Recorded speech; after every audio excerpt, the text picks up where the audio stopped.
Now अब हम लोग डिस्कस करते हैं about the major product formed in the following reaction. हमें सबसे पहले बताना है कि क्या मेजर प्रोडक्ट फॉर्म होगा इस फॉलोइंग रिएक्शन में। आप यहाँ पे देख सकते हैं कि यहाँ पे मेरा एक रिएजेंट है जिसका मैं further reaction lithium in liquid ammonia करता हूँ with presence of the base tertiary butanol. Second step में मैं उसका एसिड हाइड्रोलिसिस करता हूँ, फिर बेस एंड मिथेनॉल के साथ रिएक्शन करता हूँ। तो क्या मिलेगा मुझे? चलिए मैं सबसे पहले इन रिएक्शंस के बारे में आपसे डिस्कस कर ही लेता हूँ। देखिए अब मुझे मेजर प्रोडक्ट बताना है। तो जैसे ही मैं लिथियम इन लिक्विड अमोनिया देखता हूँ, ये मुझे पता चल जाता है बर्च रिडक्शन के बारे में हमारी बात हो रही है। बर्च रिडक्शन के ऊपर मैंने ऑलरेडी एक डिटेल वीडियो बना रखा है, लिंक डिस्क्रिप्शन में है, आप वहाँ से रेफर कर लेना। Birch reduction of the pyridines give a 1,4 dihydropyridines. अभी अगर मैं बर्च रिडक्शन करता हूँ पेरिडीन का, ये सब्सटीट्यूटेड पेरिडीन है, तो मुझे क्या मिलेगा? 1,4 डाइहाइड्रो सब्सटीट्यूटेड पेरिडीन, ठीक है, which are readily hydrolyse to 1,5 dicarbonyl compound undergoes intermolecular aldol condensation under basic condition. Further क्या होगा? जो मेरे पास 1,4 डाइहाइड्रो पेरिडीन्स हैं वो हाइड्रोलाइज हो जाएगा, मतलब मैं एसिड हाइड्रोलिसिस कर रहा हूँ। तो जब मैं एसिड हाइड्रोलिसिस करूँगा तो मुझे 1,5 डाइकार्बोनाइल कंपाउंड मिलेगा जो कि आगे चल के इंटरमॉलिक्यूलर अल्डोल कंडेंसेशन देगा। कब? Under basic condition. देखिए मैं इंटरमॉलिक्यूलर अल्डोल कंडेंसेशन कब आपको मिलने वाला है? Under basic condition. यहाँ पे मैंने ऑलरेडी मैकेनिज्म ड्रॉ कर रखा है। चलिए मैं आपको बता देता हूँ मैकेनिज्म कैसे वर्क करता है। सबसे पहले मैंने यहाँ पे पेरिडीन ले लिया जिसका रिएक्शन होता है lithium in liquid ammonia presence of the tertiary butanol. इसे बर्च रिडक्शन कहते हैं। बर्च रिडक्शन में हमने डिटेल वीडियो बनाया है, यह ऑलरेडी डिस्क्रिप्शन बॉक्स में आपको मिल जाएगा, आप वहाँ से लिंक रेफर करके देख सकते हैं ना। बर्च रिडक्शन में क्या होता है कि जो भी मेरा एरोमेटिसिटी खत्म हो जाती है बर्च रिडक्शन में। इन शॉर्ट मुझे ट्रिपल बॉन्ड की जगह ऐसा मुझे यहाँ पे डबल बॉन्ड मिल जाएगा, ठीक है, डाइन मिल गया। अब जब मैं इसका फर्दर एसिड हाइड्रोलिसिस करूँगा तो जो नाइट्रोजन के ऊपर 2 लोन पेयर है वो यहाँ पे ट्रांसफर होंगे और ये वाला बॉन्ड यहाँ पे चला जाएगा, हाइड्रोजन ले लेगा। जैसे ये हाइड्रोजन ले लेगा, इसे मैं क्या कहूँगा? Acid hydrolysis. यहाँ पे हम एसिड हाइड्रोलिसिस कर रहे हैं। एसिड हाइड्रोलिसिस के बाद मुझे यहाँ नाइट्रोजन के ऊपर पॉजिटिव चार्ज डेवलप होकर मिल जाएगा। As you can see here we get positive charge on nitrogen. अब मैं फर्दर जब इसमें वाटर का एडिशन करता हूँ, हाइड्रोलिसिस करता हूँ, तो मुझे क्या मिलता है? Dicarbonyl compound. मतलब ये जो मेरा पूरा पार्ट आप देख रहे हो, this is my part of the acid hydrolysis. ये पूरा हमने यहाँ पे एसिड हाइड्रोलिसिस कर रखा है।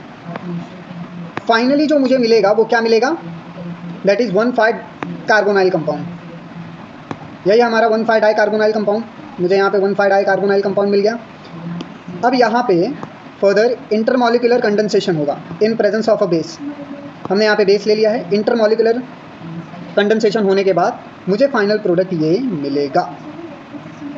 ओके, नाउ मुझे फाइनल प्रोडक्ट क्या मिलेगा? Alpha beta unsaturated cyclic ketone substituted. इतना आपको ध्यान में रखना है। Now the following transformation involve. आपको यहाँ पे नीचे एक रिएक्शन दिया हुआ है, इसमें क्या इन्वॉल्व हुआ है वो आपको बताना है।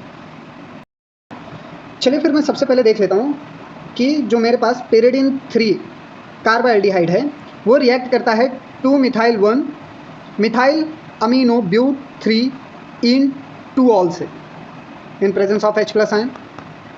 और मुझे क्या मिलता है?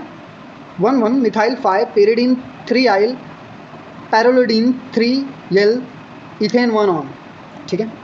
तो ये हमने विद द नेम देख लिया है, लेकिन हमारा सवाल यही है कि इस ट्रांसफॉर्मेशन में इन्वॉल्व क्या होता है। चलिए फिर इसका मैकेनिज्म देखते हैं। मैकेनिज्म कहता है the transformation involves are iminium and 3,3 sigmatropic shift. यहाँ पे मुझे क्या पता चलता है कि ट्रांसफॉर्मेशन होता है जो इन्वॉल्व करता है formation of the iminium ion. उसके बाद सिग्माट्रोपिक शिफ्ट होता है, 3,3 सिग्माट्रोपिक शिफ्ट होता है जिसे अज़ोट्रॉप भी कहते हैं, अज़ोट्रॉप। और इंटरमॉलिक्यूलर मैनिंग रिएक्शन होता है, रिएक्शन ऑफ इनॉल विथ इमाइन। अगर मैं यहाँ पे देखूँ तो जो हमारा पेरिडीन 3 कार्बोएल्डिहाइड है वो इनिशियली रिएक्ट करता है 2-मिथाइल-1 मिथाइल अमीनो ब्यूट 3 2-ऑल से। Got it? ना इसमें जो नाइट्रोजन है ये सबसे पहले इस कार्बोनाइल कार्बन पे अटैक करेगा, यहाँ से ये बॉन्ड शिफ्ट होकर हाइड्रोजन एब्स्ट्रैक्ट करेगा। यहाँ पे जो मेरा एसिडिक हाइड्रोजन है, ऑक्सीजन इस एसिडिक हाइड्रोजन को एब्स्ट्रैक्ट करेगा, यहाँ पे ऑल बनेगा। Note it now. फिर क्या होता है, यहाँ पे इनिशियली देखिए यहाँ पे एक हाइड्रोजन था, यह हाइड्रोजन चला गया। Okay, this hydrogen again back, यहाँ पे नाइट्रोजन के पास फिर से लोन पेयर ऑफ इलेक्ट्रॉन आ जाएगा, जो फर्दर यहाँ पे ट्रांसफर होगा और ये OH निकल जाएगा फिर से एक हाइड्रोजन लेके। मतलब मेरे टोटल 2 हाइड्रोजन चले गए, एक यहाँ से चला गया, एक यहाँ से चला गया, तो मुझे यहाँ पे ऑल मिल गया OH कम्प्लीटली। जो ऑल था OH था वो यहाँ से कम्प्लीटली रिमूव हो गया, वाटर निकल गया। वाटर निकलने के बाद मुझे यहाँ पे इमाइन फॉर्मेशन हो गया। अब ये जो मेरा इमाइन फॉर्मेशन है वो अंडरगो जाएगा 3,3 एज़ोट्रॉपिक शिफ्ट में। जैसे ये 3,3 एज़ोट्रॉपिक शिफ्ट होगा, यहाँ पे मुझे एक नाइट्रोजन के ऊपर पॉजिटिव चार्ज मिल जाएगा। Note it now. उसके बाद मैनिंच रिएक्शन होगा, मैनिंच रिएक्शन के बाद मुझे फाइनल प्रोडक्ट मिल जाएगा जो कि 1,1 methyl 5 pyridine 3 पेप्रिडिन 3L ethane 1 on है। इसका नाम आप याद कर लें, मैंने स्टार्टिंग में ही इसका नाम बताया है। चलिए अब मैनिंच रिएक्शन क्या होता है वो मैं आपके साथ अलग से डिस्कस कर लेता हूँ। नाउ चलिए देख लेते हैं मैनिंच अमोनोमिथाइलेशन क्या होता है, यानी मैनिंच रिएक्शन क्या होता है। Aminomethylation by addition of a enol to in situ formation of the iminium to give the product of the beta amino carbonyl compound. So further discuss कर लेते हैं मैकेनिज्म के साथ। तो मैनिंच रिएक्शन में डाइमिथाइल अमाइन यानी secondary amine react करता है प्रोपेन 2 ऑन यानी कि फॉर्मेल्डिहाइड से in presence of the 3 methyl butane 2 one and in presence of the Lewis acid, जिसकी वजह से मुझे क्या मिलता है 4 dimethyl amino 3,3 dimethyl butane 2 on. चलिए इसका मैकेनिज्म डिस्कस कर लेते हैं। मैनिंच रिएक्शन का मैकेनिज्म कुछ इस तरीके से है। इनिशियली जो लोन पेयर होता है नाइट्रोजन के पास, वो कार्बोनाइल कार्बन के फॉर्मेल्डिहाइड के कार्बोनाइल कार्बन के ऊपर अटैक करेगा, जिसके वजह से ये वाला बॉन्ड यहाँ पे शिफ्ट हो जाएगा। फर्दर यहाँ पे क्या होगा, ऑक्सीजन के ऊपर नेगेटिव चार्ज और नाइट्रोजन के ऊपर पॉजिटिव चार्ज आपका डेवलप हो जाएगा। अब क्या होगा, ये जो नेगेटिव चार्ज है ये इस हाइड्रोजन को, नाइट्रोजन वाले हाइड्रोजन को एब्स्ट्रैक्ट कर लेगा, जिसके वजह से नाइट्रोजन का चार्ज चला जाएगा और OH बन जाएगा। अब क्या यहाँ पे लेविस एसिड है, जो कि यहाँ पे एक आपका एसिड है। अब एसिड क्या करेगा, यहाँ ऑक्सीजन इस H+ आयन को ले लेगा। जैसे ही ये H+ आयन को लेगा, यहाँ पे आपको OH बॉन्ड मिल जाएगा, 2 डाई OH बॉन्ड, जिसकी वजह से ऑक्सीजन के ऊपर एक पॉजिटिव चार्ज डेवलप होगा। उसे रिमूव करने के लिए ये नाइट्रोजन अपना लोन पेयर यहाँ पे दे देगा, जिसके वजह से ये एज अ वाटर मॉलिक्यूल्स निकल जाएगा, जिसके वजह से यहाँ पे आपको इमीनियम आयन मिल जाएगा। जैसे ही आपका ये इमीनियम आयन मिलता है, ये क्या करेगा, आपके इस वाले कंपाउंड से रिएक्ट करेगा। ये इनॉल है, अगर मैं ध्यान से देखूँ तो इनॉल है। तो यहाँ का जो ऑक्सीजन के पास लोन पेयर है वो यहाँ पे ट्रांसफर होगा, जिसकी वजह से ये डबल बॉन्ड इस वाले कार्बन के पास जाएगा और यहाँ पे आपका नाइट्रोजन डबली बॉन्डेड जो कि है निकल जाएगा। इनॉल आपको कैसे मिला, साइक्लिक कीटोन से, टर्टोमरिज्म के वजह से। तो इतना आपको याद रखना है। फर्दर क्या होगा, अब अगर मैं यहाँ पे देखूँ तो ऑक्सीजन के ऊपर पॉजिटिव चार्ज आ गया, क्योंकि उसने डबल बॉन्ड बनाया है और एक हाइड्रोजन भी है उसके पास। तो ये क्या होगा, आपका हाइड्रोजन रिवर्स चला जाएगा, यानी आपका हाइड्रोजन जो लेविस एसिड है वो नॉन प्रोटॉन डोनर एसिड होता है, वो प्रोटॉन तो डोनेट नहीं कर रहा है, यानी आपको फर्दर एसिड आपका वापस मिल जाएगा, हाइड्रोजन आपको वापस मिल जाएगा। फाइनली आपको कुछ ऐसा कंपाउंड ऑब्टेन हो जाएगा। चलिए मैं इसे जूम आउट कर देता हूँ। ओवरऑल ये है मेरा मैनिंच अमीनोमिथाइलेशन, इसे याद रखना है। नाउ अब हम यहाँ पे इमाइन फॉर्मेशन से कैसे 3,3 एज़ोट्रॉप रीअरेंजमेंट होता है वो चेक कर लेते हैं। देखिए क्या है, यहाँ पे नाइट्रोजन है जिसे हम यहाँ पे एजो ग्रुप कहेंगे। अगर मैं काउंटिंग करूँ 1 2 3 और सिमिलरली अगर मैं यहाँ से काउंटिंग करूँ 1 2 3, तो यहाँ पे 3,3 अरेंजमेंट हो रहा है, यानी ये वाला 3 जो है ये अपना डबल बॉन्ड जो है उसमें से एक बॉन्ड यहाँ पे शिफ्ट करेगा और ये वाला इधर चला जाएगा, जिसकी वजह से ये वाला बॉन्ड ब्रेक होकर यहाँ पे आ जाएगा। इसे ही कहते हैं 3,3 एज़ोट्रॉप रीअरेंजमेंट। यहाँ पे इमाइन से आपको, जब आप इमाइन आपका बनेगा, इमाइन फॉर्मेशन हो जाएगा, उसके बाद 3,3 एज़ोट्रॉप रीअरेंजमेंट होगा। उसके बाद हम फॉलोड बाय मैनिंच रिएक्शन करेंगे ना।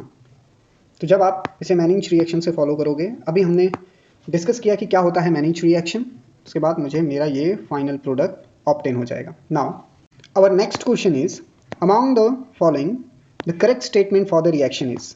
अब देखिए मैंने यहाँ पे डायरेक्ट करेक्ट स्टेटमेंट ले लिया है, इनके पीछे का लॉजिक भी मैं आपको एक्सप्लेन करता हूँ। यहाँ पे क्या है,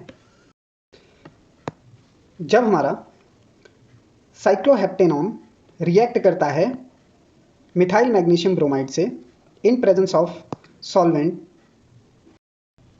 diethyl ether followed by S3PO4 phosphoric acid, इसे ऑर्थोफॉस्फोरिक एसिड भी कहते हैं। तो देखिए मुझे दो प्रोडक्ट ऑब्टेन होता है, एक 1 मिथाइल साइक्लोहेप्टवनीन एंड दूसरा ये है आपका 1 मिथाइल, ये आपका साइक्लो, अब ये हेप्टेन है, 7 कार्बन से यहाँ पे तो हेप्ट बोलेंगे हम।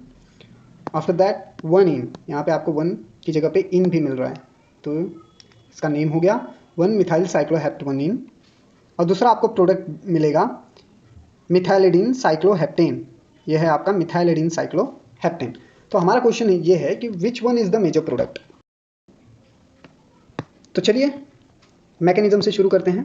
इन first step is the Grignard reagent and to ketone to give tertiary alcohol readily undergo dehydration with dehydrating agent H3PO4 or H2SO4 which followed by even elimination to give more substituted alkenes more stable। तो हमने पढ़ रखा है कि more substituted alkene more stable होता है as a major product. तो जितना ज़्यादा सब्सटीट्यूटेड अल्कीन होगा उतना ही आपका मेजर प्रोडक्ट ऑब्टेन होगा। मैकेनिज्म ऐसा है, यह है मेरा साइक्लिक कीटोन। अब जब मैं उसको ग्रिग्नार्ड रिएजेंट से रिएक्ट करूंगा तो हमारे पास Me के ऊपर नेगेटिव चार्ज है जो कि इस वाले कार्बन के ऊपर अटैक करेगा। तो यहाँ पे ऑक्सीजन के ऊपर एक नेगेटिव चार्ज डेवलप होगा जो फर्दर इस Mg के साथ बॉन्ड बना लेगा। अब मैं यहाँ पे H3PO4 का जो इस्तेमाल कर रहा हूँ वो as a dehydrating agent use कर रहा हूँ। तो वो डिहाइड्रेट करेगा मतलब वाटर एलिमिनेट करेगा, ठीक है। तो यहाँ पे मेरा वाटर तो एलिमिनेट हो गया, ठीक है, by E one mechanism. E one mechanism क्या है मैं इसके बाद आपको एक्सप्लेन करता हूँ what is a E one mechanism. अब यहाँ पे मेरे पास सिर्फ CH3 बचा। अगर मैं ध्यान से देखूँ तो यहाँ पे एक CH3 बचा है, H2O तो निकल गया, मेरा एलिमिनेट हो गया, डिहाइड्रेट हो गया ना। H2 निकलने के बाद जो यहाँ पे नियर जो अल्फा हाइड्रोजन होगा, अल्फा कार्बन के पास एक अल्फा हाइड्रोजन होता है, तो क्या होगा, अब यहाँ पे एक कार्बोकटायन फॉर्मेशन हो रहा है। ये OH निकलेगा तो यहाँ पे एक कार्बोकटायन फॉर्म होगा। जैसे ही ये कार्बोकटायन फॉर्म होगा वो इस वाले कार्बन से यानी CH3 से एक हाइड्रोजन एब्स्ट्रैक्ट करेगा। दो चांसेस हैं, या तो वो इस वाले CH3 से एक हाइड्रोजन ले ले या तो इसके नेबरिंग अल्फा से ले ले। 2 अल्फा कार्बन है इसके पास, ये भी अल्फा है और ये भी अल्फा है। तो मोर सब्सटीट्यूटेड जो प्रोडक्ट बनेगा अल्कीन का वही मेजर प्रोडक्ट होगा। तो वो क्या करेगा, यहाँ से 2 ऑप्शन है, एक तो यहाँ से हाइड्रोजन ले ले, एक तो यहाँ से हाइड्रोजन ले ले, दोनों ही अल्फा हाइड्रोजन है। तो क्या होगा, अगर वो यहाँ से हाइड्रोजन लेता है यानी रूट बी, देखिए हमने यहाँ पे ऑलरेडी बी मार्क कर रखा है, तो वो माइनर प्रोडक्ट बनेगा। और अगर वो इस जगह से हाइड्रोजन लेता है तो वो मेजर प्रोडक्ट बनेगा। इन दोनों के ही नाम मैंने आपको इनिशियली बता दिए हैं। तो मेजर प्रोडक्ट कौन सा बनेगा, more substituted alkenes are more stable and as a major product. Reason क्या है, A is a major product and B is a minor product. Why? Because it will have a 5 signals in a proton decoupled 13C NMR spectrum. जैसा कि आप यहाँ पे देख सकते हो B में जो है वहाँ पे कितने सिग्नल्स आपको ऑब्टेन होंगे, टोटल 5 सिग्नल्स आपको ऑब्टेन होंगे। देखिए मैंने यहाँ पे ऑलरेडी नेम दे रखा है, मैं थोड़ा जूम करके आपको दिखा देता हूँ। यहाँ पे चलिए हम इनका देख लेते हैं कितने सिग्नल्स मिलते हैं। काउंट करूँ मैं, A B C 3 हो गए, 4 D and this is 5 signals मिल गए। लेकिन वही मेजर प्रोडक्ट में आपको 8 सिग्नल्स टोटल ऑब्टेन होते हैं। चलिए अब मैं आपके साथ एलिमिनेशन डिस्कस कर लेता हूं। Elimination reaction, the elimination reaction are reverse of addition reaction. Elimination reaction addition reaction का रिवर्स होता है। इन दिस रिएक्शन 2 एटम्स और group attach to the adjacent carbon atom of the substrate molecules are eliminated to form a multiple bonds.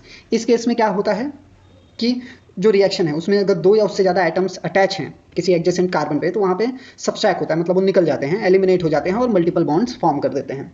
मान लीजिए ये मेरे adjacent carbon है alpha and beta, यहाँ पे हमने अल्फ़ा बीटा ऑलरेडी मेंशन कर रखा है, ठीक है। अब हमारे अल्फ़ा के ऊपर X ग्रुप है एंड बीटा के ऊपर H ग्रुप है, ये माइनस हो जाते हैं तो यहाँ पे मल्टीपल बॉन्ड यानी डबल बॉन्ड फॉर्म हो जाता है। अब मैं आपके साथ एलिमिनेशन रिएक्शन के टाइप्स डिस्कस कर लेता हूँ। एलिमिनेशन रिएक्शन आपको दो टाइप के मिल सकते हैं, एक तो 1,2 बीटा एलिमिनेशन रिएक्शन या 1,1 अल्फा एलिमिनेशन रिएक्शन। ठीक है ना।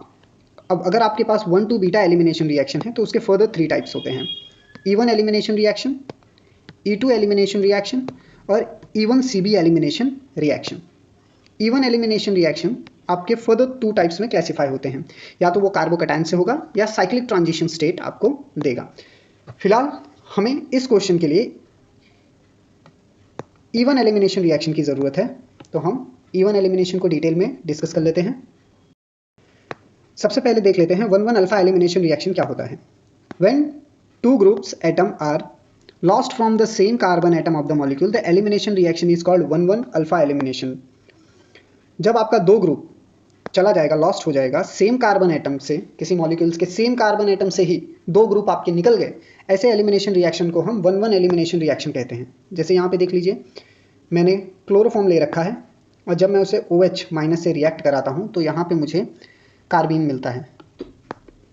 बात यह है, actual the thing is that कि this hydrogen and this chlorine atom are remove from the same carbon atom. दो कार्बन एटम से रिलीज होता है, यहाँ पे आपको Cl2C मिलता है, कार्बन रिमूव हो जाता है। तो ऐसे एलिमिनेशन को हम 1,1 या अल्फा एलिमिनेशन रिएक्शन कहते हैं। अगर मैं बात करूं 1,2 बीटा एलिमिनेशन रिएक्शन की, तो व्हेन टू ग्रुप्स और atom are remove from the two adjacent carbon atom, this process is known as the beta elimination.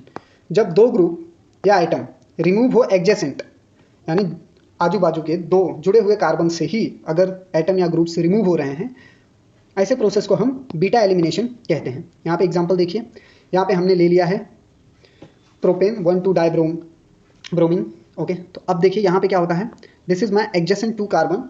यहाँ पे दोनों ही ब्रोमीन, दो ब्रोमीन हैं, वो एडजेसेंट कार्बन से रिमूव हो रहे हैं इन प्रेजेंस ऑफ NaOH, तो मुझे यहाँ पे मल्टीपल बॉन्ड फॉर्म हुआ।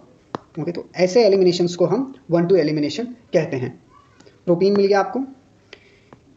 In most organic elimination, one of the eliminated group is hydrogen and other is a leaving group, L minus, and sp3 hybridized carbon atom change to sp2 hybridized। क्या कहा जा रहा है, ज़्यादा करके जो organic elimination reactions होते हैं उसमें एक जो एलिमिनेटेड ग्रुप होता है, निकला हुआ ग्रुप होता है हाइड्रोजन, और दूसरा गुड लिविंग ग्रुप जो है वो आपका निकलता है। ठीक है ना।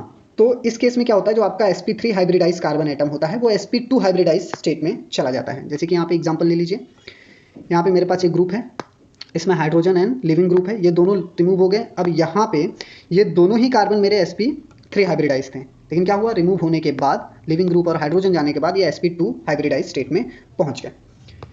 अब हम E1 एलिमिनेशन रिएक्शन देख लेते हैं। The mechanism of this reaction में बी एक्सप्लेन बाय 2 वे। अब E1 जो एलिमिनेशन रिएक्शन है वो दो प्रकार से आपको एक्सप्लेन किया जा सकता है। पहला है E1 मैकेनिज्म बाय कार्बोकैटायन, नेमली आपका जो E1 है वो कार्बोकैटायन से हो सकता है। इसमें पहला स्टेप क्या होगा, जो आपका कार्बन जिसके साथ लिविंग ग्रुप अटैच है is broken hydrolytically to form a carbocation by SN1 reaction. पहला स्टेप क्या होगा कि आपका लिविंग ग्रुप निकल जाए। यहाँ पे देखिए मैंने ग्रुप कंसीडर किया हुआ है, इसमें सबसे पहले मेरा लिविंग ग्रुप रिमूव हो जाता है। This is my leaving group, it's remove first, ये पहले रिमूव होगा और एक कार्बोकैटायन का जनरेशन करेगा। सेकंड स्टेप में क्या होगा, the carbocation loss a proton from a adjacent carbon atom to form a pi bond in presence of a nucleophile. क्या बोला जा रहा है कि जैसे ही आपका कार्बोकैटायन फॉर्म होगा वो अपने एडजेसेंट कार्बन से एक हाइड्रोजन को रिमूव करके यहाँ पे मल्टीपल बॉन्ड बनाएगा, और ये आपका किसी बेस या न्यूक्लियोफिलिक बेस की मदद से हो जाएगा। तो फर्स्ट स्टेप में आपको कार्बोकैटायन मिल गया, सेकंड स्टेप में आपका हाइड्रोजन रिमूव होकर आपको मल्टीपल बॉन्ड या ईन मिल गया। This is my first way E1 elimination का। नाउ अगर मैं same E1 elimination reaction टर्ड butyl bromide के साथ करूँ तो थोड़ा सा चेंज ऑब्जर्व होगा। यह है हमारा टर्ड ब्यूटाइल ब्रोमाइड। यहाँ पे क्या होता है, first step in which leaving group is lost is rate determining step, hence it is E1 unimolecular elimination reaction। उस केस में ये क्या हो जाएगा, अगर आपका टर्शियरी ब्रोमाइड है वो अगर लिविंग ग्रुप है Br, जब ये यहाँ से रिमूव होगा तो आपका first step is rate determining step होगा, RDS होगा, और ऐसे एलिमिनेशन को हम E1 यूनिमोलिकुलर एलिमिनेशन रिएक्शन कहते हैं। देखिए यहाँ पे क्या होता है, जब ये ब्रोमीन लॉस होता है तो मुझे टर्शरी कार्बोकैटायन यहाँ पे मिलता है, जो कि एक स्लो स्टेप होता है। फिर अल्फा कार्बन से आपका बेस हाइड्रोजन एब्स्ट्रैक्ट कर लेता है, जिससे यहाँ पे बॉन्ड शिफ्ट होता है, जहाँ आपको डबल बॉन्ड मिल जाता है, हाइड्रोजन निकल जाता है और डबल बॉन्ड मिलता है। In E one reaction the intermediate is carbocation. इस E one elimination, unimolecular elimination reaction में आपका जो इंटरमीडिएट है वो कार्बोकैटायन होता है, and those there can be rearrangement leading to more stable carbocation before proton is lost. और यहाँ पे रीअरेंजमेंट भी हो सकता है मोर स्टेबल कार्बोकैटायन फॉर्मेशन के लिए। Tertiary carbocation is more stable. अगर आपका सेकेंडरी कार्बोकैटायन बनता है तो वो पहले रीअरेंज होकर टर्शरी बनेगा, उसके बाद आपका प्रोटॉन लॉस होगा। नो, यहाँ पे मैंने एक और एग्जाम्पल कंसिडर किया है। यहाँ पे आप देख सकते हैं कि हमारे पास ये ग्रुप है, इसमें से यहाँ से जब क्लोरीन मेरा निकलता है तो एक कार्बोकैटायन फॉर्म होता है। अब यहाँ पे क्या होगा, ये जो कार्बोकैटायन है this is my secondary carbocation, तो ये रीअरेंज होगा 1,3 मिथाइल शिफ्ट होगा, मतलब ये वाला जो मिथाइल है आपका शिफ्ट होकर यहाँ पे जाएगा इस वाले कार्बन पे, और आपको मोर स्टेबल टर्शरी कार्बोकैटायन मिलेगा। ये थर्ड बेंजाइलिक कार्बोकैटायन आपको मिला, this is the more stable due to resonance stabilize. ठीक है, तो ये जब मिलेगा उसके बाद आपका प्रोटॉन लॉस होगा। तो जब यहाँ से प्रोटॉन लॉस होगा तो आपको major product more substituted alkene मिलेगा। लेकिन अगर आप सेकेंडरी कार्बोकैटायन से प्रोटॉन लॉस करते हो तो क्या होगा, आपको माइनर प्रोडक्ट ऑब्टेन होगा, यहाँ पे लेस सब्सटीट्यूटेड एल्कीन मिल गया है।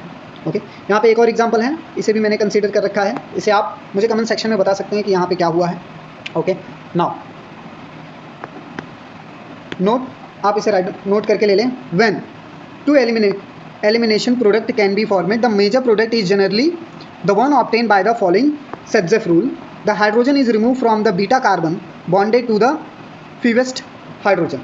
क्या कहा जाता है कि ये Setzeff rule, अगर आपका एलिमिनेशन हो रहा है, दो एलिमिनेशन प्रोडक्ट हैं आपके पास, जैसे ये एक एलिमिनेटेड प्रोडक्ट है और ये भी एक है, दो है, तो मेजर प्रोडक्ट कौन सा होगा, वो होगा जो Setzeff रूल को फॉलो करेगा।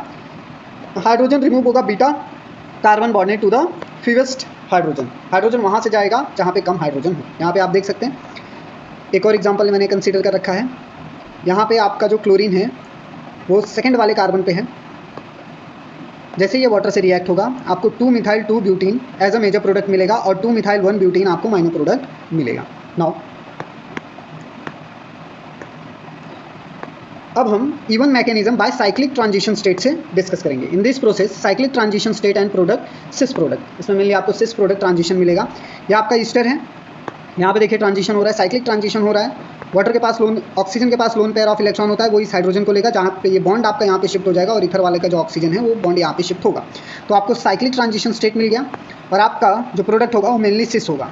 ठीक है, आप यहाँ पे देख सकते हैं सिस प्रोडक्ट आर फॉर्मेड।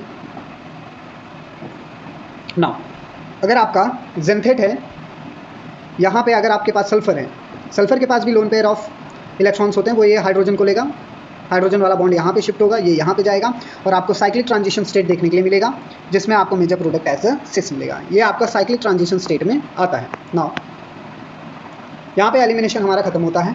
आपको कुछ भी डाउट हो आप कमेंट सेक्शन में पूछ सकते हैं। अच्छा लगा हो तो लाइक शेयर सब्सक्राइब करें, अपने दोस्तों के साथ शेयर करें। जल्द ही मैं इसका पार्ट 2 ले आऊँगा। जय हिंद, भारत माता की जय। जुड़े रहें रिवीजन एकेडमी के साथ। Thank you for watching.